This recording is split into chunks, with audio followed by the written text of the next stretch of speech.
Hello viewers, আজ আমরা চলে এসেছি নতুন একটা রেসিপি নিয়ে। সামনেই গুরু পূর্ণিমা, তাই গোপালের ভোগ হিসেবে এই পনির রেসিপিটি আপনারা সহজে বানিয়ে নিতে পারেন। আপনি যদি আমাদের চ্যানেলে নতুন হয়ে থাকেন তাহলে অবশ্যই আমাদের চ্যানেলকে সাবস্ক্রাইব করে বেল আইকন প্রেস করে আমাদের পাশে থাকুন। আর লাইক করতে কিন্তু একদম ভুলবেন না, আপনাদের একটা লাইক আমাদের কাছে ভীষণ মূল্যবান। চলুন তবে ভিডিওটি শুরু করা যাক।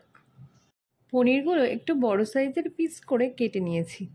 পটল আলুগুলো মিডিয়াম সাইজ করে কেটে নিয়ে ধুয়ে রেখেছি। পটল আলুগুলো জল ঝরাতে দিয়ে কড়াটা বসিয়ে দেব। একটুখানি গরম হয়ে আসলে আমরা ঘি দিয়ে অল্প আঁচে পনিরগুলো ভেজে নেব, আর সঙ্গে দিয়ে দেব সামান্য লবণ। পনির সবসময় হালকা ভাজবেন, না হলে কিন্তু পনিরের সফটনেসটাই হারিয়ে যাবে আর খেতেও ভালো লাগবে না। এখানে একটা টিপস দিয়ে রাখি, পনির সবসময় মিষ্টির দোকান থেকে কেনার চেষ্টা করবেন। ওরা কিন্তু প্রায় প্রত্যেক দিনই টাটকা পনির তৈরি করে, আর যার টেস্টটা অনেকটা সুন্দর হয়। এই পনিরগুলো অনেকদিন ধরে প্যাকেট করা থাকে বলে আপনারা টাটকা পনিরের মতো টেস্টটা পাবেন না। আমাদের পনির ভাজা কিন্তু রেডি হয়ে গেছে। এবার আমরা পনিরগুলো তুলে নেব।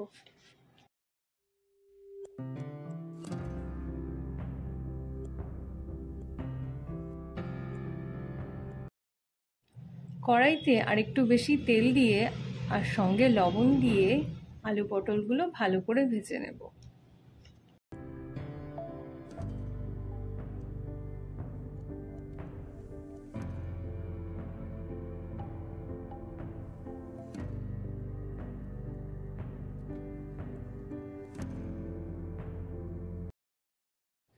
মশলার পেস্ট বানানোর জন্য এখানে আমরা নিয়ে নিয়েছি জিরে, মরিচ, আদা, গোটা কয়েকটা শুকনো লঙ্কা, কাজু ও কিশমিশ। পেস্টটা আমরা তৈরি করে নেব। পেস্ট আমাদের রেডি হয়ে গেছে।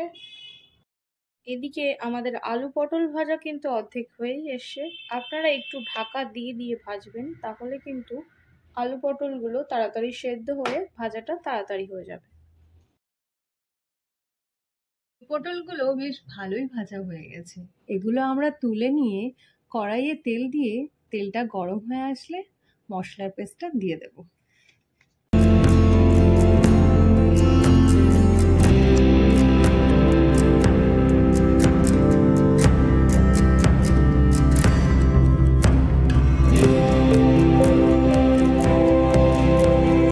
এর মধ্যে সামান্য লবণ দিয়ে মশলাটা আমরা ভাজা করে নেব, যতক্ষণ না এর থেকে তেলটা ছেড়ে দিচ্ছে।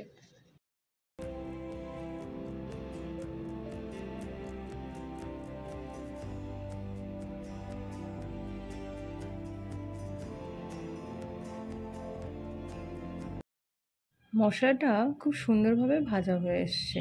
এবার আমরা আলু পটল দিয়ে ভালো করে কষিয়ে নেব।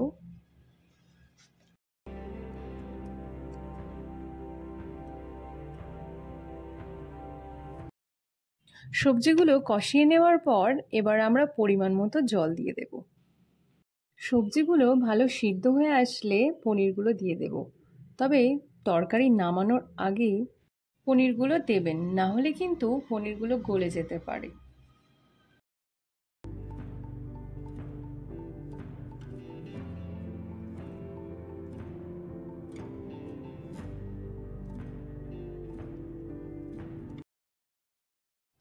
এবার ওপর থেকে ঘি ছড়িয়ে নামিয়ে নিলেই তৈরি আমাদের আজকের পনির রেসিপি। বাড়িতে অবশ্যই একবার ট্রাই করে দেখুন, আশা করি ভালো লাগবে। ভালো থাকবেন।